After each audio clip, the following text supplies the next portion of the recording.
wabarakatuh. Bagaimana kabar Anda Sobat RRI? Kesempatan kali ini kembali podcast RRI Palembang bersama tim podcast RRI sudah bersiap-siap kembali untuk memberikan informasi-informasi dan juga cerita-cerita yang akan kita bahas di kesempatan siang hari ini. Oke, baik Sobat RRI, kita berbicara mengenai hal sosial. Sepertinya menjadi sesuatu yang tidak akan ada habisnya dan menjadi bentuk sisi kemanusiaan yang paling tinggi ya. Ya karena kalau kita berbicara mengenai sosial, mengenai kebaikan, apalagi tanpa yang namanya transaksional, itu memang menjadi salah satu bukti bagaimana kita harus menjadi seorang manusia. Nah, baik, di kesempatan kali ini Sobat RRI, kita akan membahas bagaimana yang namanya Budi Sentra Perkasa. Itu dari ini bukan nama orang, Budi Sentra Perkasa ya, cakep namanya tuh. Ini adalah satu, nah nanti saya nggak berani bilang bagaimana, tapi nanti akan dijelaskan langsung. Kita akan berbicara mengenai bagaimana Budi Sentra Perkasa ini membuat senyum dan juga masa depan yang lebih baik kepada halayak ramai, kepada masyarakat terutama daerah Sumatera Selatan, khususnya Kota Palembang, bukti nyata program-program asistensi sosial. Bersama saya ada Bapak Gini, selamat siang Pak Gini. Selamat siang. Gimana kabarnya? Alhamdulillah sehat walafiat pagi ini. Sehat. Oke, dan juga ada Ibu Lena. Alhamdulillah sehat Pak. Iya, Ibu Lena santai dong, Ibu Lena itu. Oke, ini lengkapnya Bapak Gini Tomonindro ya Pak ya. Iya. Bapak Gini Tomonindro SPD MSI. Jadi adalah Kepala Sentra Budi Perkasa. Dan satu lagi ada panggilannya Ibu Lena, Raden Ayu Magdalena. Beliau adalah seorang pengusaha, entrepreneur kalau orang sekarang gitu ya. Betul gitu ya Bu Lena ya. Iya, Amin gitu. Amin. Semoga nanti usahanya makin besar gitu. Amin. Besar kecil ya namanya usaha, tetap pengusaha ya Pak Gini ya. Tetap pengusaha. Tuh bagaimana konsistensinya aja gimana untuk kedepannya ya Pak ya. Semangat juangnya. Nah jadi kita bincang kali ini Budi Sentra Perkasa ini Pak Gini. Ini mungkin masih cukup asing ya di telinga masyarakat. Budi Sentra Perkasa apakah ini bagian dari PT atau apa ini? Iya. Boleh diceritain dikit Budi Sentra Perkasa ini Pak Gini. Baik, jadi kami dari Sentra Budi Perkasa di Palembang ini merupakan unit pelaksana teknis dari Kementerian Sosial. Kementerian Sosial Ya, jadi UPT, unit pelaksana teknis Kementerian Sosial yang berada di bawah Direktorat Jenderal Rehabilitasi Sosial. Tugas dan fungsinya adalah kami melaksanakan mandat untuk melaksanakan program asistensi rehabilitasi sosial.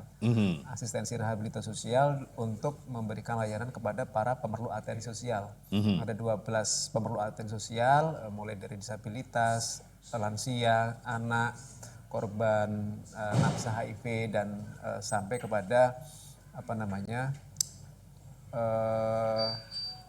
keluarga dari siswa sekolah rakyat yang kemudian membutuhkan program-program layanan asistensi rehabilitasi sosial dalam rangka mengembangkan potensi-potensi yang dimiliki seperti itu. Salah Jadi, satunya gitu ya. Program-program yang diberikan itu dari Kementerian Sosial ya Pak ya? Betul, dari Kementerian Ini Sosial. dalam bentuk apa sajakah? Dalam bentuk bantuan berupa materi atau skill atau bagaimana ini? Pak Gini? Iya. Jadi kalau kita berbicara Sentra Budi Perkasa sebagai UPT-nya Kementerian Sosial itu menjalankan 3 metode pendekatan, Pak Aris. Jadi yang pertama adalah layanan berbasis residensial. Residensial itu artinya pemerlu atensi yang membutuhkan layanan rehabilitasi itu berada di sentra untuk kurun waktu tertentu, bisa 3 bulan, bisa 6 bulan, bisa 1 tahun, tergantung dari hasil asesmennya. Di dalam program rehabilitasi sosial yang residensial itu dilakukan mulai dari proses asesmen, terus kemudian disusun rencana intervensi, ada diberikan bantuan vokasional pelatihan keterampilan, terus kemudian ada layanan rehabilitasi untuk medisnya, ada juga layanan bersama psikolog dan juga ada layanan pendampingan dari pekerja sosial kita. Itu yang bersifat residensial berada di sentra. Lalu yang kedua ada yang berbasis keluarga. Jadi para pemerlu atensi sosial ini berada di keluarganya, terus kemudian kita jangkau dan kita lakukan asesmen, terus kemudian kita berikan bantuan atensi, asistensi rehabilitasi sosial sesuai dengan kebutuhannya. Dan juga ada yang berbasis di dalam komunitas, biasanya kita menjangkau dalam komunitas-komunitas lembaga kesejahteraan sosial. Nah, prosesnya sama, jadi dimulai dengan asesmen, terus kemudian kita tahu kebutuhannya apa yang bisa kita bantu dari sentra, kita berikan layanan macam-macam, mulai dari kalau berbicara komponen atensi kan ada 7 komponen gitu ya. Mulai dari pemenuhan kebutuhan hidup layak, pemenuhan kebutuhan dasar, terus kemudian pemenuhan alat bantu untuk disabilitas, terus kemudian ada atensi untuk pelatihan kewirausahaan. Kalau di sentra tadi yang bersifat pelatihan vokasional itu ada otomotif, ada menjahit, ada tata rias salon, ada komputer dan lain-lain. Lalu kemudian ada komponen lain seperti yang Ibu Lena terima itu adalah atensi kewirausahaan. Jadi Ibu Lena tetap berada di keluarganya sesuai dengan hasil asesmen, membutuhkan bantuan kewirausahaan yang sudah kami diskusikan sebelumnya dengan Bu Lena seperti itu. Nah, kebetulan Bu Lena sebagai salah satu contoh anaknya berada di Sekolah Rakyat Menengah Atas 7 Palembang. Ini merupakan program yang digagas sama Presiden Prabowo gitu ya, untuk memutus mata rantai kemiskinan seperti itu. Jadi anaknya berada di Sekolah Rakyat, mendapatkan akses pendidikan untuk jenjang SMA nanti sampai lulus. Orang tuanya diberdayakan secara ekonomi bagaimana supaya bisa bangkit, tumbuh dan bersama-sama dalam rangka untuk memutus mata rantai kemiskinan seperti itu. Oke, untuk program kita sendiri ini programnya kita informasikan kepada masyarakat atau jemput bola atau menyusuri tempat-tempat yang memang menjadi target agar program ini bisa tepat sasaran gitu. Iya, betul. Kalau berbicara program tentu basisnya adalah data ya, data. Kebetulan saat ini sudah menggunakan data tunggal sosial ekonomi nasional DTSN yang kemudian dikelola sama teman-teman di BPS. Terus kemudian berdasarkan pemeringkatan desil itu ada desil 1 sampai kemudian desil 2 yang nantinya berada di Sekolah Rakyat. Nah, tentu saja ketika anaknya sudah berada di Sekolah Rakyat maka orang tuanya itu pasti berada di desil 1 atau desil 2. Nah, dengan data desil 1 dan desil 2 ini kemudian kami melakukan asesmen terhadap orang tua untuk diberikan penguatan maupun pemberdayaan ekonomi, salah satunya yang diterima oleh Ibu Lena. Artinya kalau berbicara datanya sudah clear yang tersedia oleh DTSN, terus kemudian kami jangkau, kami lakukan asesmen dan diberikan bantuan sesuai dengan kebutuhannya, sesuai dengan kebutuhan hasil asesmen. Dan kalau berbicara data seperti itu, ini sudah sudah berlaku nasional ya, baik itu yang berada di Palembang maupun di tempat lain seperti itu. Kalau untuk datanya sendiri itu sudah tercover seluruh Palembang, sudah hampir sudah bisa berjalan secara mulus atau memang masih perlu update lagi Pak data-datanya nih Pak? Ya, kalau sentra sebagai UPT adalah user gitu ya, untuk terkait dengan update, terkait dengan pemutakhiran itu kami di sini dalam konteks Kementerian Sosial itu kan bekerjasama dengan seluruh perangkat pemerintah daerah ya, pemerintah kota, baik itu mulai dari tingkat RT, RW dan kemudian ada juga tenaga-tenaga yang memang menjangkau di masyarakat secara langsung seperti teman-teman dari SDM PKH seperti itu. Kalau sentra ini, Sentra Budi Perkasa di Palembang ini untuk Palembang sendiri atau wilayah Sumatera Selatan ini? Iya, jadi kalau wilayah kerja, kita berbicara wilayah kerja ya Mas Riza. Jadi wilayah kerja Sentra Budi Perkasa itu terdiri dari 9 kabupaten kota. Jadi Sumatera Selatan itu ada 17 kabupaten ya, kota, kemudian terbagi 8 ikut Sentra Budi Perkasa. Kemudian sisanya itu ikut sentra di wilayah Jawa Barat, mulai dari sentra Gali Pakuan, sentra Palamarta Sukabumi dan sentra dari Abiyasa Cimahi. Nah, untuk yang 8 kabupaten kota ini berada di wilayah kerjanya Sentra Budi Perkasa, mulai dari Kota Palembang, Banyuasin, Musi Banyuasin, Musirawas Utara, terus kemudian ada 4 Lawang, ada Pagaralam, sama ada Ogan Komering Ulu, Batu Raja. Belum 17 kabupaten kota sepenuhnya Pak? Ya, belum. Artinya memang secara populasi jumlah kabupaten kota di Sumatera Selatan cukup besar gitu ya. Sehingga masih harus diintervensi oleh sentra lain. Kebetulan dari Jawa Barat itu banyak sentra di sana dan secara jumlah wilayah kerja itu masih kurang sehingga mengambil dari wilayah Sumatera Selatan. Terus satu lagi itu kami juga dapat tugas untuk di wilayah Kabupaten Bangka Barat. Jadi satu berada di Provinsi Kepulauan Bangka Belitung dan 8 ada di Provinsi Sumatera Selatan seperti itu. Oke. Jadi wilayah kerja kami itu yang kemudian dijangkau disasar dengan program atensi seperti itu Mas Agus. Ibu Lena, ini gimana ceritanya nih awal muasalnya? Ibu Lena bisa mendapatkan bantuan melalui program asistensi sosial ini, terutama dari Ibu di Sentra Perkasa. Itu awalnya karena anak yang sekolah rakyat Anaknya kah? sekolah rakyat. Atau mungkin Ibu dapat informasi-informasi ini? Enggak Pak, kayak ini asal mulanya dapat ini nih karena anak saya kan masuk sekolah Sekolah rakyat. rakyat, ya. Gitu tidak lama kemudian kan ada ini apa namanya itu program ini kan untuk usaha kepemberdayaan kan. Jadi kita didata. Nah, didata sudah berapa kali didata, akhirnya kita layak kayak itu Pak. Nah itulah kita ditanya-tanya, Ibu mau usaha apa? Nah kayak itu. Saya sih Pak, aku jujur, saya nih pengennya usaha dagang roti bakar. Sudah berapa lama, Bu?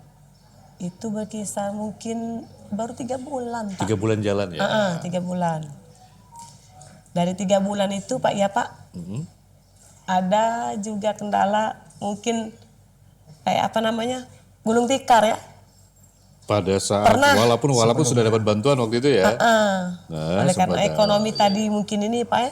ya. Nah, oleh terbentur karena dagang tadi suami tadi kerja tadi mogok ya Pak. Nah jadi ini modal dari dagang tadi dipakai mutar untuk makan, untuk biaya anak sekolah, ongkos anak kan Pak.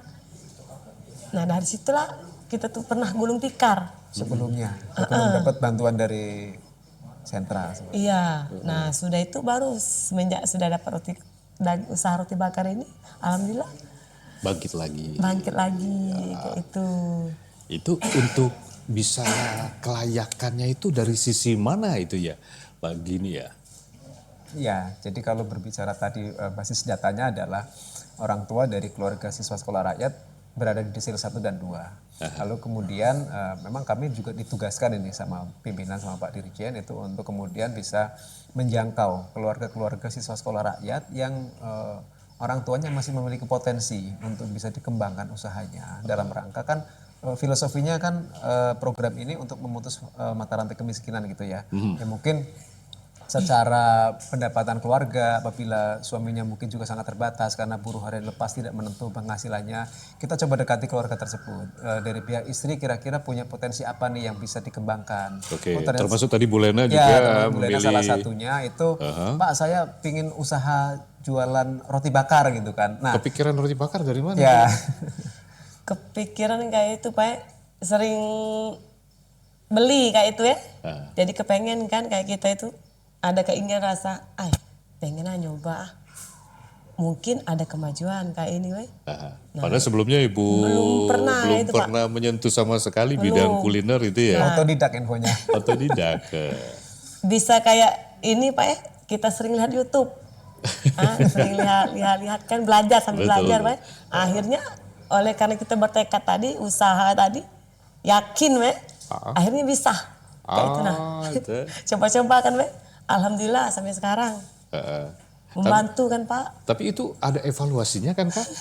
Betul, jadi kami juga melakukan monitoring gitu ya.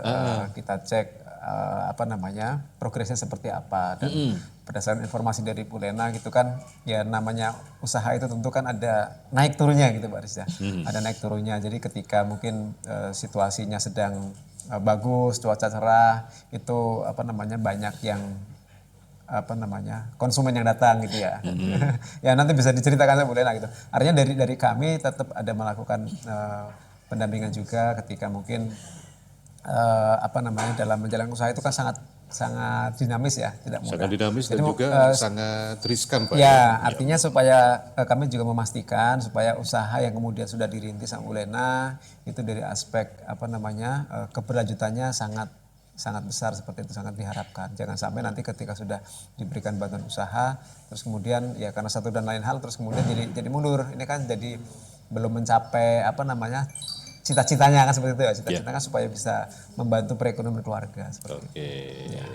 Nanti kita ngobrol-ngobrol lagi Bu Lena pagi ini, kita lanjut lagi, mungkin pengen tahu syarat-syaratnya ya, dan apakah program ini memang merata atau memang ada spek-spek khusus Iya. gitu ya. Tapi kita jeda dulu untuk yang satu ini.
Terima kasih banyak Sobat RRI, masih dalam podcast RRI bersama pagi ini juga Ibu Lena. Kita lanjut lagi mengenai program, dan ada namanya program SR ya Pak ya? Sekolah rakyat. Oh SR Sekolah Rakyat, penerimaan manfaat SR. Jadi salah satu program usaha ini bagian dari SR tadi ya? Betul. Nah, itu banyak program-programnya Pak? Kalau yang di sentra. Iya. Kalau yang di sentra dengan komponen atensi tadi, Pak. Jadi asistensi dan rehabilitasi sosial. Itu. Kalau yang di residensial itu di sentra, yang berbasis keluarga sama yang berbasis di komunitas atau masyarakat. Kita juga nggak bisa ujuk-ujuk langsung bikin program sendiri ya Pak ya? Betul, ya. Kalau berbicara UPT itu kan direktif ya, artinya kebijakan regulasi itu dari kementerian. Kami di sini tinggal menjalankan. Ada peraturan Menteri Sosial yang mengatur terkait dengan program tersebut dan kami menjalankan aturan atau regulasi tersebut. Oke, untuk Ibu Lena kan dari sekolah rakyat kan banyak itu ya, para siswa, orang tuanya juga. Ibu Lena bisa mendapatkan manfaat dari bantuan program ini, itu awal mulanya gimana, tercetusnya itu dari tingkat kesulitannya, terus mungkin ada data-data yang mesti harus dipersiapkan, dilengkapi, mudah atau gimana ini Bu Lena? Waktu itu Pak, kami tidak menyangka kayak itu bahwa kita ini dapat usaha kayak ini. Cuman waktu itu pernah ditanya, ibu kerja suaminya apa kayak itu Bahwa ada wawancaranya juga ya Pak? Ada pernah. Ada penjangkauan. Penjangkauan ada. Sebelum si Zakia masuk ke SR, mungkin ceritanya seperti apa supaya? Pernah sih Pak, waktu sebelum si anak Zakira nih masuk kan pernah ditanya Pak, ada rombongan kayak bapak-bapak itu ya, didata kan, ditanya anaknya ini mau masuk nggak Bu sekolah rakyat kayak itu. Nah, pertama sih memang anak itu kayak ragu Pak, mah nggak usah, ayo nggak mau ujinya kayak itu kan. Ya coba nak, coba dulu. Nanti kalau ada teman, dia ini Pak takut satu, nggak ada yang kenal kayak itu nah. Nah coba-coba dulu nak siapa tahu. Akhirnya Pak kayak dibujuk, akhirnya mau. Kita lihat dulu 1 bulan, akhirnya betah. Dia bilang kayak ini, "Ma, ayo nggak mau pulang lagi." Hah? Kenapa nggak mau pulang lagi? Ayo betah mah tuh. Ya Allah Pak kayak itu. Akhirnya alhamdulillah Pak sampai sekarang betah kayak itu nah. Sudah anak ditanya, akhirnya orang tua tadi kan. Nah, bapaknya Bu kerja apa? Saya bilang, kalau suami saya kerjanya buruh Mbak, Pak. Harian Bu? Harian lepas. Nah, kalau ibu rumah tangga. Dulu pernah saya dagang kayak kelontongan Pak ya. Cuma semenjak corona, gulung tikar Pak ya. Iya. Akhirnya sudah hampir 2 tahun mogok tadi dagang sampai sekarang kan. Nah, berkat sudah ada pendataan lagi dari sekolah rakyat, kita baru buka usaha lagi. Yalah disurvei kayak itu Pak ya. Sudah disurvei berapa kali ya, 2 kali ya kalau tidak salah.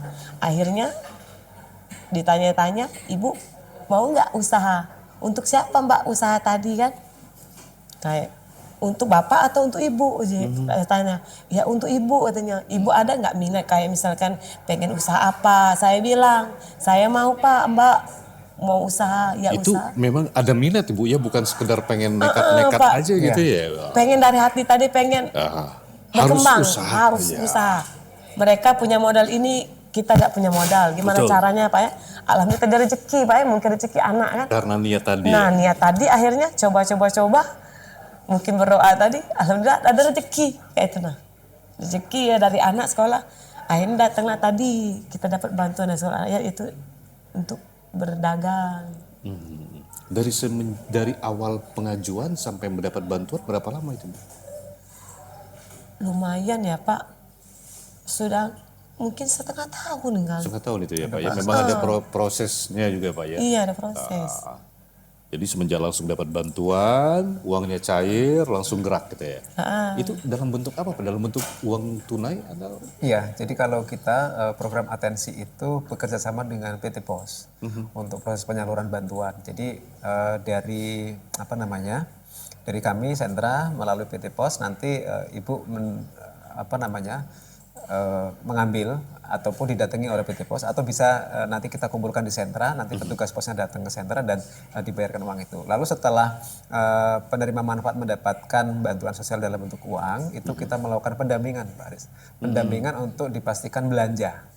Jadi sesuai dengan hasil asesmen kami, misal seperti Ibu Lena tadi kebutuhannya adalah jualan roti bakar, berarti kebutuhannya kan ada gerobak, ada kemudian kompor, ada tabung gas, terus kemudian ada selang, ada lampu untuk berjualan dan ada peralatan-peralatan yang lainnya, termasuk juga komponen bahannya. Nah, setelah itu petugas kami, pekerja sosial dan pendamping kami mengantar Ibu Lena ke toko di mana yang akan dibelanjakan barang-barang tersebut, sehingga memastikan nanti uang yang diterima sama Ibu Lena atau penerima manfaat yang lainnya itu benar-benar sesuai dengan hasil asesmen kebutuhan sebelumnya dan dibelanjakan, dipastikan sesuai dengan yang sudah disusun. Nah, sehingga nanti ketika kami ada proses audit, baik itu dari internal Kemensos ataupun eksternal, itu sudah dilengkapi dengan bukti-bukti tadi. Artinya proses penyaluran bantuan dari akun 57 uang itu diterima sama penerima manfaat, kemudian didampingi proses pembelanjaannya dan disampaikan kepada yang bersangkutan. Jadi proses seperti itu mekanismenya untuk menjamin memastikan bahwa bantuan tersebut tepat sasaran dan diterima dengan baik oleh para penerima manfaat kita. Iya, jadi pertama awal langsung dagang itu gimana ini Bu Lena? Apa milih tempat spot-spotnya dulu? Kalau masalah tempat ya Pak, alhamdulillah Gak bisa tidur masih saya yakin. Kalau masalah tempat, alhamdulillah Pak, kita kan sudah pernah dulu kan dagang gitu kan. Nah jadi kita sudah kenal kayak gimana lingkungannya, orangnya gimana. Nah untuk awal jualan ya Pak, ada perasaan grogi itu. Karena sudah lama ya Bu ya. Apalagi kita tuh jual roti bakar Pak ya. Roti bakar tuh kan kita merintis itu pertama kali kayak itu. Gimana cara mengelolanya, gimana cara membakar roti itu Pak ya. Karena itu agak sulit. Cuman oleh karena kita itu pengen niat Pak ya. Kayak pengen berusaha tadi. Ada ya Pak, jujur ya. Pertama jual roti bakar. Pernah lepas. Lepas apa Bu? Rotinya itu kan roti kan ada ini belahan ya. Nah Pak kalau masalah gosong nggak pernah Pak ya. Cuman pernah lepas. Ya Allah. Dilihatlah oleh pembeli tadi. Ibu ini kayak apa ya jualannya ya? Langsung keringet dingin Ibu. Oh rasa Pak ya, malu ada kayak itu. Cuma saya bilang maaf ya Om. Maklumlah baru buka merintis jualan kan. Oh gitu ya Bu ya, oh nggak apa-apa Bu juga. Nah waktu awal tuh sudah ada yang beli tapi ya Bu ya. alhamdulillah Pak. Nah waktu awal beli tuh bingung. Kayak mana lupa ya di YouTube tadi. Kayak mana awal-awal tadi kan? Ini cara manggang roti kan? Pengen buka kayak HP tadi, malu kan Pak? Kayak cuman di insting tadi tuh ya sudah kayak inilah. Yakin malah. Lillahi ta'ala. Dari rumah tadi ya Pak, roti tadi kan sudah diantar oleh kurir kan? Pakai kurir kan itu, diantar oleh kurir. Belajar tadi cara memotong roti kayak apa kan? Ada itu. Ada pelajarannya kayak itu nah. Jadi kita belajar, oh kayak ini motongnya, kayak ini motongnya. Pernah Pak? Roti tuh terpotong kayak terpotongnya habis. Ya Allah, roti. Jadi sudah, si suami tadi pengen juga nyoba Pak ya? Kita lah kesal, ditambah kesal lagi. Kok kayak itu Pak motongnya? Maklum lama belajar. Jadi lama-lama Pak ya, alhamdulillah kan lihai kayak itu gitu ya, pintar. Nah sudah belajar, jualan tadi, ada pembeli, beli, akhirnya sudah dipotong tadi, ngoles sih, kita mau oles kan Pak ya, selai-selai tadi. 2 kali bertanya, Mbak, mau beli apa tadi lupa? Mungkin dipikir pembeli tadi, ibu ini dengar atau tidak ya katanya. Tidak. Kayak gitu, bingung ya Pak. Maklum lah ya Mbak, baru pertama jualan Mbak. Ya Allah jujur nih. Nah iya, jujur ya Mbak, baru pertama kami ini jualan. Mbak lihat di gerobak ini ada tulisan Sekolah Rakyat dari Kemensos. Kapan lihat? Oh iya Mbak benar, kayak itu. Oh ibu dapat? Iya kami situ. Kalau misalkan kami ini mau dagang dari modal sendiri Mbak, mungkin belum ada, belum bisa kan? Kayak itu saya bilang kayak itu Pak. Nah jadi ibu ini kok bisa kayak itu Bu katanya. Ini kok bisa dapat usaha karena anak kami ya sekolahnya di sekolah rakyat. Jadi kami bisa dapat bantuan. Nah terus sekarang kan kami mencoba akhirnya bisa jualan kan, bisa berdagang. Nah inilah Mbak hasilnya kami periode pertama tadi, jangan ditertawakan ya Mbak. Maklumlah Mbak, namanya kita tuh orang pertama kan merintis. Akhirnya Mbak lama kelamaan lihai kita lihat. Bisa kan? Sambil menjem bayi. Moles.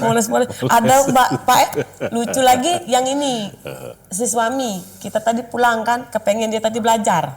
Jangan kita saja yang berjualan Pak. Suami tadi berdagang. Dia ini salah poles. Di poles itu yang bagian tengah belahan roti, di polesnya semua selai. Itu kan untuk yang mentega aja ya Mbak, ya Pak ya. Iya. Kosong nanti. Akhirnya Pak bingung yang mana letak menteganya yang dipoles kan. Jadi untuk dilihat kanan kiri ujinya kayak ini, Mah tadi salah poles tadi.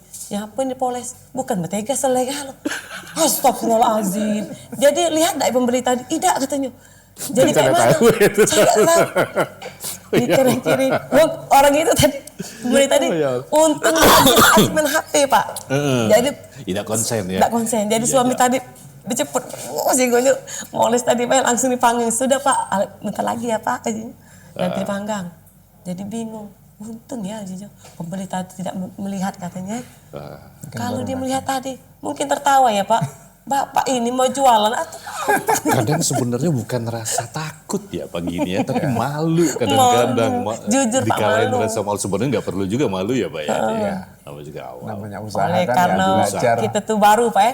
Jadi baru belajar moles kan. Sekarang sudah alhamdulillah. ya. Kadang Pak Mbak tunggu sebentar ya. Ini malah manggang sekali 2. Udah kadang bisa sekali sini kiri. Akhirnya uji suami tadi, lah lihai kayaknya Mah.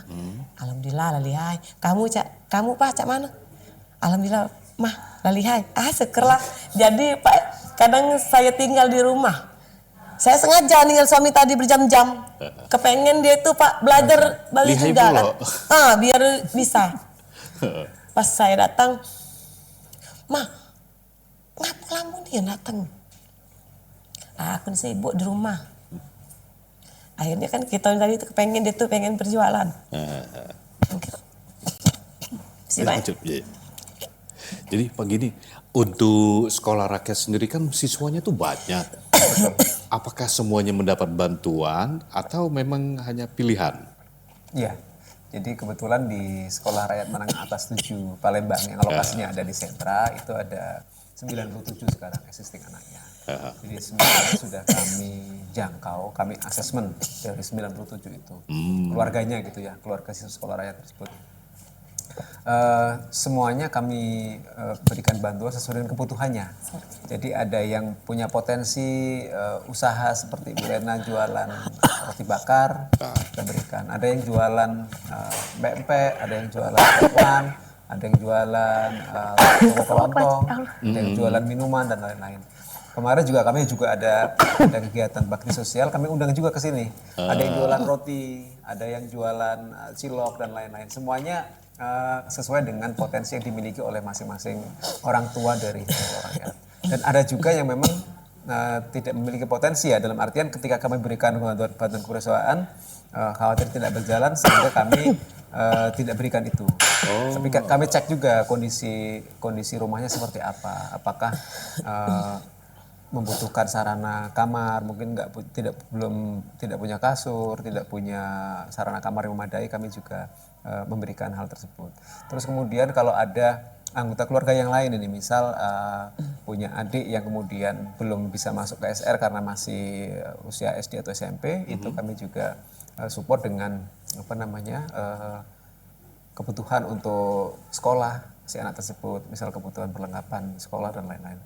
Itu semua sesuai dengan hasil asesmen tim kami di lapangan. Oke, jadi ada sistem berkelanjutan. Betul. Atau sistem cutting juga ya Pak ya, dipotong tanpa berarti bantuannya tidak tepat guna ya gitu ya. Iya, jadi kekuatan asesmen tersebutlah yang menentukan apakah kemudian akan diberikan bantuan kewirausahaan atau bantuan yang lainnya. Bahkan kemarin juga ada yang diberikan bantuan kewirausahaan dalam bentuk ternak ayam seperti itu.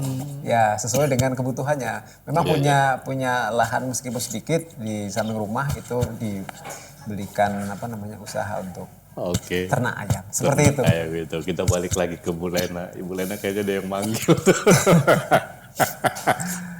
Lena, nanti kita cerita lagi. Oke, baik. Sobat RRI, masih bersama kami menemani Anda. Kita lanjut lagi setelah yang satu ini. RRI Digital, dengan tampilan baru, berbagai konten kolaborasi dari berbagai program nasional, termasuk siaran visual langsung, siaran radio langsung, daftar putar musik, podcast, berita video, dan berbagai fitur interaksi pengguna dalam permainan. Berbagai konten menarik seperti suka, komentar, dan berbagi, serta obrolan langsung dengan penyiar dan pengguna. Pesan langsung dan fasilitas obrolan pribadi antara pengguna aplikasi juga tersedia. RRI Digital tersedia di Google Store dan App Store. RRI Digital.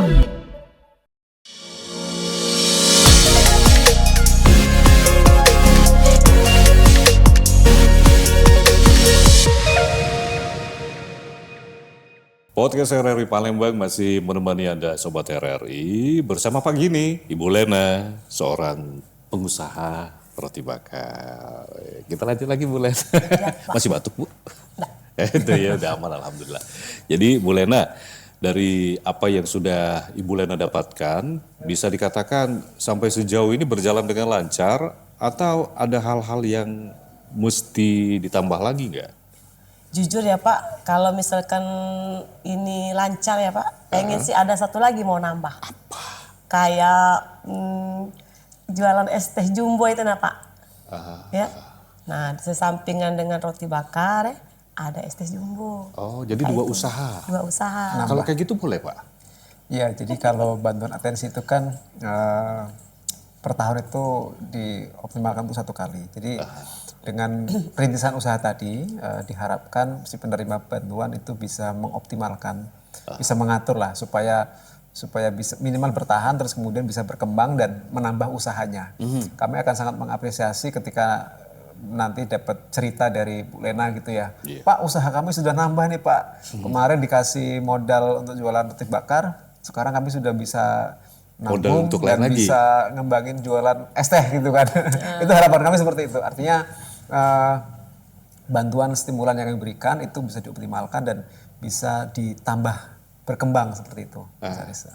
Jadi kalau boleh dibilang juga Bu Lena ini salah satu contoh penerima manfaat yang berhasil ya Pak ya? Ya, dengan semangat daya juangnya, dengan keseriusannya dan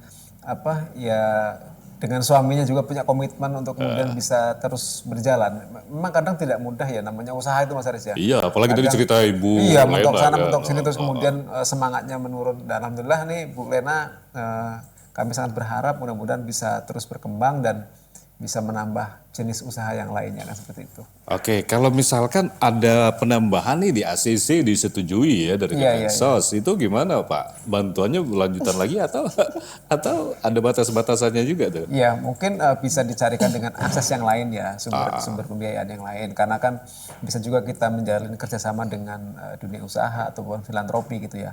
Karena kan dengan anggaran APBN pasti kan juga sudah ada ketentuannya gitu pos-posnya ya. Ada ketentuannya sehingga ya salah satu caranya mungkin bisa kita upayakan kalau misal ada pihak yang ingin bekerja sama atau seperti itu bisa diupayakan. Sangat besar kemungkinannya. Sangat besar kemungkinannya. Ditunggu aja Bu. Siapa tahu bukan teh jumbo, semuanya nanti bisa Ibu coba untuk usahanya. Iya. Siang jualan es teh, malamnya jualan roti bakar kan. Tuh, gak capek kerja terus Bu. Alhamdulillah Pak Ed, semangat tadi kan oleh karena demi keluarga, demi anak kayak itu nah. Betul. Nah kalau untuk hasil dari anak yang sekolah rakyat gimana Bu? Tadi katanya betah gak mau balik lagi itu. Iya alhamdulillah Pak Ed, sampai sekarang kan anaknya betah kan. Kita nggak susah mikirin misalnya pengeluarannya apa sehari-hari kan. Kayak makannya, kayak pakaian sekolah, peralatan sekolah kan. Itu semua kan sudah ditanggung oleh pemerintah kayak itu. Jadi sekarang sangat terbantu lah. Ya. Bisa terbantu lah, meringankan beban kan. Nah ini sekarang kita tinggal mikirkan anak yang di rumah kayak itu nah Pak. Gimana ke depannya kayak itu. Prestasi anak Ibu yang prestasi yang anak di sekolah rakyat ini. Kabarnya ini sekarang ikut taekwondo Pak ya. Nah, juara 2 dia. Alhamdulillah ya. Tingkat Sumatera Selatan. Iya dari Sumatera. Jadi memang kemampuan dari sekolah rakyat ini benar-benar dimaksimalkan untuk para siswanya Pak ya. Betul.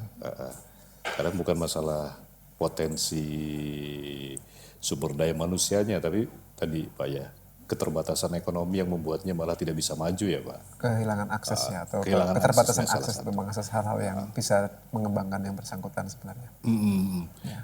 Nah kalau untuk Ibu Lena sendiri kan pasti jadi ini nih, banyak juga pasti yang nanya, Bu Lena ini gimana caranya itu tetangga-tetangga, benar itu Pak, benar tuh banyak yang nanya Pak.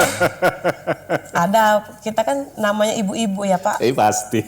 Sering merumpi kan, kayak itu kan merumpi ngobrol-ngobrol. Iya. Bertanya ini mana anakmu yang satu lagi kayak itu kan? Yang mana ini yang nomor 2 katanya ada anakku sudah sekolah rakyat. Apa itu sekolah rakyat? Sekolah itu sekolah dari pemerintah. Masih banyak juga Pak yang belum tahu sekolah rakyat ya. Ya, sementara program sudah berjalan 1 tahun sebenarnya Mas Aris ya. Jadi sudah berjalan 1 tahun dan sudah di launching juga sama Presiden Prabowo di awal bulan Januari lalu. Ada gencar-gencarnya di media sosial juga betul, segala macam ya Bu ya. Terus sama tetangga-tetangga, ibu-ibu yang lain? Ada sih keinginan Pak ya anaknya tuh. Gimana caranya Bu katanya ini anaknya masuk sekolah rakyat kan.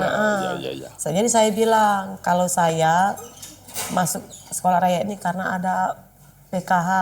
Sudah itu kita didata ya, ini didata disuruh kita masuk kayak itu. Nah, mereka malahan jawab kalau kami nggak ada ajinya kayak itu Pak. Nggak ada PKH itu gimana bisa masuk nggak? Ya mungkin nanti saya sering bertanya-tanya apa bisa anak nih kalau tanpa PKH bisa masuk sekolah rakyat. Oh ya Bu, jadi kayak bilang itu minta tolong ya nanti bilang sama bapak yang di sana sekolah rakyat apa bisa kayak itu kan. Jadi betul-betul banyak hal yang memberikan dampak besar, dampak nyata ya Pak ya. Betul. Bagi kita, bagi beberapa orang mungkin hal yang biasa saja, tapi bagi beberapa orang ini menjadi suatu sangat luar biasa termasuk Ibu Lena ya Bu ya. Keberuntungan itu Pak. Betul. Bagi beberapa orang sangat membuka usaha itu. Modal roti bakar mungkin tidak seberapa ya Pak ya. Iya betul. Tapi bagi beberapa orang yang membutuhkan ya seperti ini Bu sangat Lena memberikan ini ya asa gitu lah, memberikan senyum seorang Ibu Lena kembali. Yang tadi awalnya saya dengar Bu Lena hobi nangis. Iya. So. Udah terenyuh ya Bu ya. Apalagi kalau melihat dari perjuangan-perjuangannya yang pasti Bu Liana ya. Sekarang bagaimana Bu? Kira-kira dari apa yang kita nggak usah ngomong yang besar-besar dulu. Setidaknya apakah ada perbaikan dari sisi kehidupan melalui bantuan ini? Atau masih perlu lagi usaha yang keras gitu?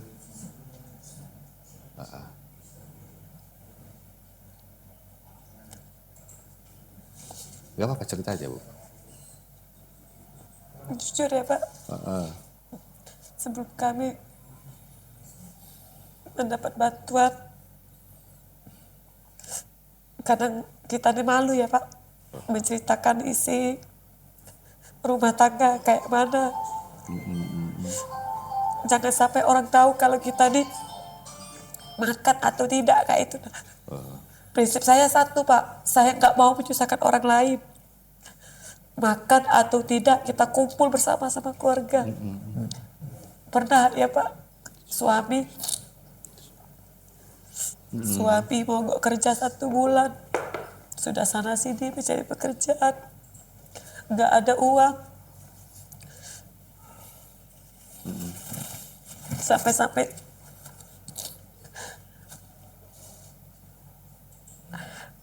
ada perasaan ditinggalkan juga dari orang banyak, ya Bu Liana ya. 1 butir pun beras Pak, tidak pernah, tidak terbeli kayak itu lah Pak.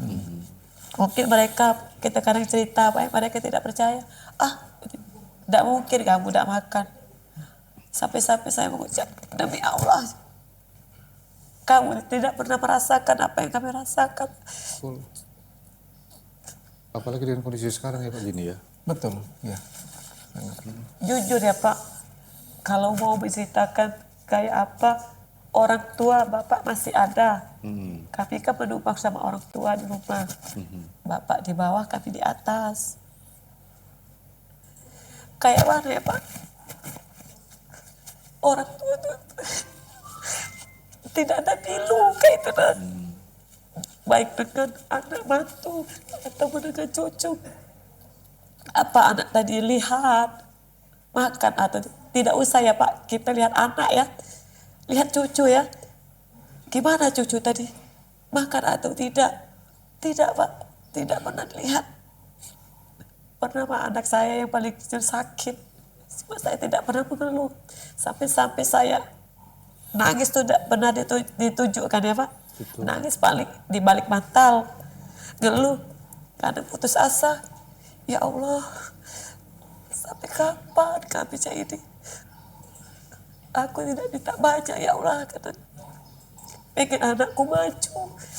Biarlah kami susah merasakan. Jangan sampai anak-anak kami merasakan susah. Aku merasa Pak, aku tidak pernah aku menyusahkan orang lain.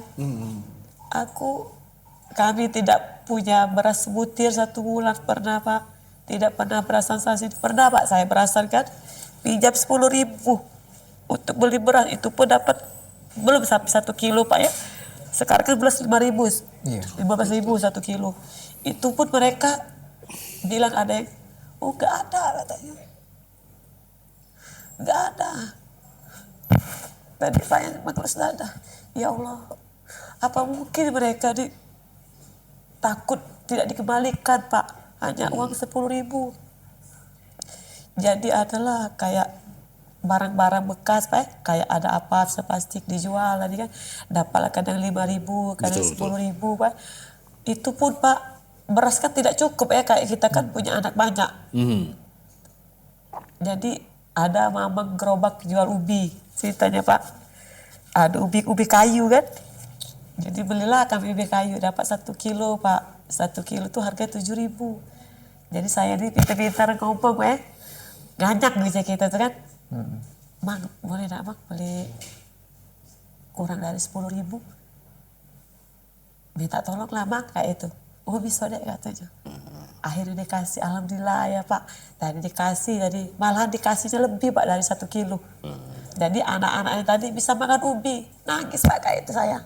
Ya Allah, makan ubi. Sayur tadi tidak terbeli Pak ya. Kami kan rumahnya kan di belakang kan ada kayak lembak ya Pak. Jadi dicarilah kalau ada kayak itu kita sayuran kangkung, Pak. Genjer. Kayak itu kan dicari kan. Ada Pak tanaman orang tuh minta dulu kan. Betul pula ada gitu kangkung, metik dari kangkung. Kayak misalkan ada daun ubi, metik daun ubi. Kayak rasanya walaupun secuil, Pak. Berkah kayak itu nah. Cuma saya yang heran, Pak.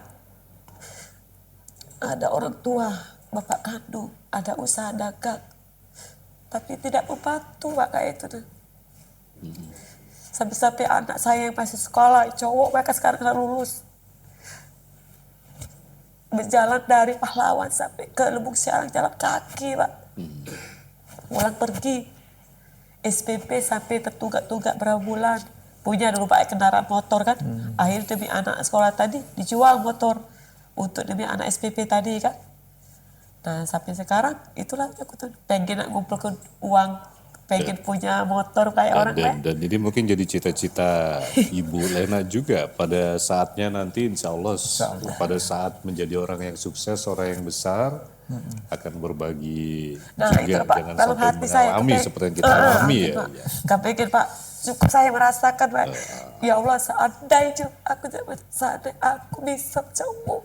Ada uang banyak Pak, aku pengen Bisa berbagi ya Bu ya. berbagi, membantu kayak itu dah Pak. Sekarang semenjak ditinggal oleh ibu kandung, hidup saya nih Pak sudah terasa cepat negara kayak itu Pak. Tidak ada tempat mengadu, tidak ada tempat minta tolong. Jadi kalau susah merasakan sendiri kayak itu Pak. Kayak kepingin suatu waktu ya mungkin anak apa ya nantinya bisa mengangkat derajat orang tua. Saya selalu bilang sama anak, nak, kita ini sudah merasakan susah. Kalau bapak so papa nih mungkin sudah pahit manis asam kayak nano-nano Pak hidup sudah Ya, merasakan susah. bukan waktunya lagi balas dendam ya Bu ya, tapi mungkin, bagaimana Pak, untuk maju. merapikan dan juga memperbaiki. Kalau bisa satu pesan bapak, mumpung bapak masih hidup. Jika seandainya kalian jadi orang sukses nantinya, jangan suka pelit-pelit sama orang, harus bantu. Walaupun mereka berkata pinjam kalah, tapi jangan dipinta. Mereka pinjam tadi, Betul. harus istilahnya dengan ikhlas memberi. Siapa tahu kan Allah membalas perbuatan kita. Nah itu pesan mama, nggak usah minta banyak-banyak mama, itu yang bisa mama. Ini pun sebagai salah satu contoh ya kita udah mikir yang lebih jauh lagi ya Bu ya. Paling kecil aja tiba-tiba dari ini ada bantuan dari Budi Perkasa itu ya Pak ya. Sudah sekarang sudah bisa membakar. Membakar roti. Bakar roti, besok-besok bakar duit ya Bu ya. Bakar duit bukan bakar beneran, maksudnya kan kalau startup dulu kan ada istilah bakar duit jadi CEO nanti. Amin. Atau jangan sekarang sebenarnya Bu Lena ini pura-pura sebenarnya CEO ini. CEO roti bakar. Kalau saya Pak tidak minta banyak Pak. Nama Saya roti bakarnya apa Bu Lena? roti Arzah. Hah? Roti bakar Arzah. Roti Arzah itu bakar. ada makna Pak. Arzah itu merangkup 5 anak. Oh, Semoga dengan jualan ini kan ada berkah barokah ya Mbak. Itu berkah nama anak dari kita punya anak inilah kita mendapatkan rezeki kan. Betul. Itu nah. Saya udah bisa bayangin nih, apalagi Bu Lena kayaknya orangnya mudah tersentuh ya. Pasti hari pertama waktu jualan tuh pengen nangis pasti. Pengen sih nangis. Terharu. Bukan terharu juga, malu juga. Cemas juga. Ini lagi nih Mbak, gini. Kalau kita lihat Bu Lena ini contoh kecil dari sekian banyak ya. Saya yakin masih banyak ibu-ibu Lena yang lain ya. betul. Nah ini kira-kira apakah ada optimisme dari Pak Gini dan juga dari Budi Perkasa, Sentra Budi Perkasa, kita bisa mengatasi masalah persoalan seperti ini Pak? Iya, tentu saja berangkat dari cerita-cerita seperti Bu Diana ini menambah optimisme kami, Mas Daris, bahwa upaya-upaya yang dilaksanakan oleh Kementerian Sosial melalui Sentra Budi Perkasa salah satunya dalam rangka menjalankan amanat dari Presiden terkait dengan sekolah rakyat dan di satu sisi kami mengintervensi untuk keluarganya, memberdayakan, melakukan pendampingan. Ini menjadi harapan yang besar, optimis untuk kemudian bisa program tersebut nantinya bisa memutus mata rantai kemiskinan. Artinya anaknya disekolahkan di sekolah rakyat, nanti kalau sudah lulus bisa diupayakan apakah akan bekerja di tempat yang sesuai dengan potensinya, ataukah akan di Penambahan skill lagi. skill lagi, ataukah kemudian akan dicarikan tempat untuk menempuh pendidikan lebih lanjut. Itu tentu saja menambah optimisme kami juga di sini sebagai unit yang melaksanakan pekerjaan teknis ya dalam rangka memberikan bantuan atensi dan lain-lainnya. Dan ini menjadi salah satu contoh, dan betul memang masih banyak kisah-kisah sukses yang lainnya seperti Bu Lena yang lainnya. Dan kami sudah mendapatkan informasi-informasi tersebut yang nantinya juga tentu saja secara besar ini bisa memberikan optimisme pada masyarakat bahwa program tersebut memang dirancang dalam rangka untuk memutus mata rantai kemiskinan. Oke, jadi ini bukan sekedar program-program yang hanya ingin menghabiskan Betul. Pak ya, hanya sekedar euforia, tapi betul-betul memang ada goalsnya Pak ya. Tapi kita juga bukan hanya sekedar mengeluarkan uang untuk memberikan bantuan. Kita harapkan juga masyarakat bisa memanfaatkan bantuan dengan semaksimal mungkin. Contohnya seperti Bu Lena. Iya, karena memang juga sangat selektif ya, artinya dengan proses asesmen yang dipastikan bahwa memang penerima manfaat tersebut punya komitmen juga yang cukup kuat untuk menjalankan usahanya. Jangan sampai nanti ketika kita berikan bantuan atensi usaha terus kemudian yang bersangkutan tidak memiliki semangat, tidak memiliki motivasi, itu sangat sayang. Sehingga ini dipastikan bahwa saudara-saudara kita di keluarga dari siswa sekolah rakyat yang menerima bantuan atensi ini termonitor dan kemudian bisa kita lakukan evaluasi besar berkala. Ini sebelum kita tutup ini Pak Gini, sebelum closing statement, saya pengen tahu Pak, dari masyarakat sendiri apa yang bisa didapatkan informasi kalau Budi Sentra Perkasa ini tadi selain rehabilitasi ya Pak ya? Iya. Ini masyarakat bisa dapat informasi apa aja nih Pak? Ya, jadi sebagai UPT-nya Kemensos, Sentra Budi Perkasa itu juga melaksanakan tugas-tugas ya, utamanya memang di rehabilitasi sosial. Tapi di samping itu kami juga sekarang sedang mengembangkan dan sudah berjalan itu layanan untuk, karena rehabilitasi sosial dengan rehabilitasi medis itu kadang beririsan atau berdekatan gitu ya. Tapi beda jauh ya Pak ya? Iya, kalau untuk anak-anak yang kategori disabilitas dan membutuhkan terapi, kami di sentra sekarang sudah memiliki klinik Pratama yang sudah terakreditasi paripurna dan memberikan layanan selain pemeriksaan kesehatan umum, ada juga layanan terapi, fisioterapi, okupasi terapi, dan terapi bicara, serta ada layanan psikologi dan juga layanan pembuatan alat bantu kaki palsu. Ini yang ada di sentra dan sedang dalam proses pengembangan layanan. Samping itu juga untuk yang bersifat reguler, untuk anak-anak yang disabilitas ataupun non-disabilitas yang memang masuk kategori dalam 12 pemerlu atensi, kami juga memberikan layanan pelatihan vokasional, ada otomotif, ada salon, ada komputer, ada tata rias, ada penjahitan, dan itu semua kami bekali dengan pelatihan keterampilan yang nantinya setelah dinyatakan sudah memiliki kecakapan, kami magangkan di pihak luar, terus kemudian diberikan bantuan atensi kewirausahaan sesuai dengan yang diikuti. Misal sudah ngikutin keterampilan otomotif, nanti ketika selesai akan diberikan juga paket bantuan usaha otomotif kalau mau membuka usaha sendiri, atau kalau memang bisa disalurkan di tempat usaha, di tempat bekerja, maka disalurkan tempat bekerja. Itu dalam rangka ya sentra memberikan layanan untuk rehabilitasi, dan sekarang memang sedang juga digalakkan arahkan oleh Pak Menteri, Pak Dirjen itu untuk mulai melaksanakan program yang namanya memakmurkan sentra, memakmurkan sentra, karena di sini asetnya cukup banyak. Kami di sini ada studio musik inklusi, itu kami membuka juga untuk latihan saudara-saudara kita yang baik itu disabilitas, karena dari teman-teman Pertuni, Persatuan Tunanetra Sumatera Selatan itu juga sudah latihan di tempat kami. Jadi ada latihan musik harian, bisa datang kapan saja sesuai jadwal gitu ya, di jam kerja bisa kontak dengan instruktur kami untuk benar-benar berlatih musik. Kemarin alhamdulillah sudah tampil di acara bakti sosial yang dihadiri oleh tenaga ahli menteri di sentra. Jadi tampil dengan rasa percaya diri yang tadinya mungkin belum bisa mengoperasikan musik ya. Itu yang pertama yang terkait dengan musik. Yang keduanya kami juga membuka kelas juga untuk menambah skill bahasa Inggris nih untuk anak-anak. Jadi untuk anak-anak di SIL 1 dan di SIL 2 di sekitaran sentra yang ingin belajar bahasa Inggris, kami juga ada kelas belajar bahasa Inggris dilaksanakan tiap seminggu 2 kali. Lalu kami juga mengembangkan usaha untuk batik ciprat khas yang dibuat oleh anak-anak disabilitas. Itu kami juga bekerja sama dengan Yayasan Sharing Disability, mereka bikin aktivitas di kita. Itu contoh batiknya ada di belakang Mas Aris. Ya, tadi ini ya batik ya, ciprat itu contoh ya, salah satunya. Ya. Terus kemudian selain usaha itu kami di sini juga ada usaha ketahanan pangan juga nih Mas Aris.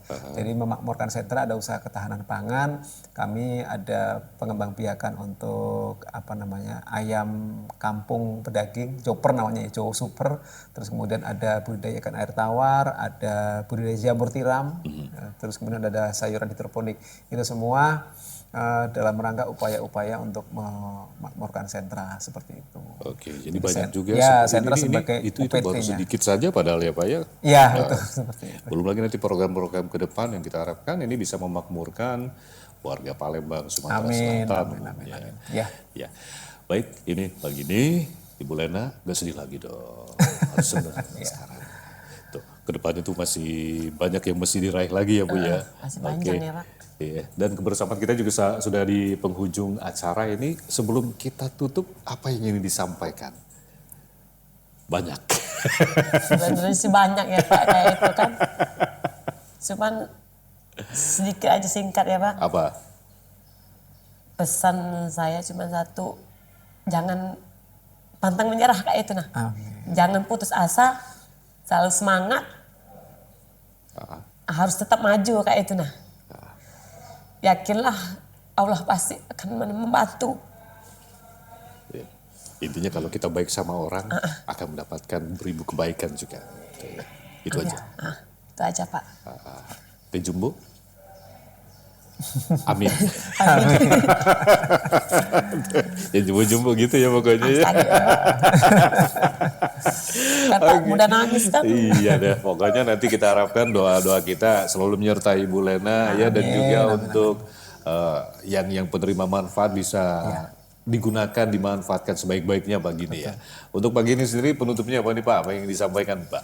Ya, tentu saja kami dari sentra sebagai UPT Kementerian Sosial sangat mensupport, sangat mendukung harapan-harapan seperti yang disampaikan oleh Ibu Lena dan penerima manfaat yang lainnya gitu ya, untuk bisa terus berkembang potensinya, terus kemudian bisa meningkatkan taraf kesejahteraannya, terlebih nanti bisa meneruskan kehidupan secara lebih baik lagi. Dan ya upaya kami tentu saja mendukung program dari pemerintah untuk dapat bersama-sama mengentaskan kemiskinan, terus kemudian memberdayakan keluarga siswa sekolah rakyat salah satunya, untuk dapat nantinya meraih masa depan yang lebih baik bagi masyarakat yang kita layani. Demikian Pak Aris. Oke, baik. Terima kasih banyak pagi ini Bu Lena dan juga Sobat RRI. Kalau tadi kita berbincang mengenai kemiskinan, mengenai masalah sosial. Ini sudah beribu-ribu tahun yang lalu, dari zaman purba tetap ada. Iya, betul. Ya, ini sudah ada bagian dari kehidupan manusia. Tapi bukan dalam artian, saya yakin tidak akan bisa dihilangkan begini ya. Tapi bisa diminimalisir atau ditekan. Ya, kalau tidak ditekan ya namanya juga dari dulu ya bakal lebih banyak lagi. Jangan sampai ke sana ya Pak ya, kita harapkan. Baik, Sobat RRI, tuntas sudah kebersamaan kami menemani Anda podcast RRI edisi kali ini. Masih banyak cerita-cerita lainnya yang hadir untuk menemani Anda memberikan informasi yang kami harapkan berguna bagi masyarakat. Saya Haris Ansor dari Gedung Sentra Budi Perkasa di Palembang. Sekali lagi terima kasih banyak. Sampai jumpa. Wassalamualaikum warahmatullahi wabarakatuh.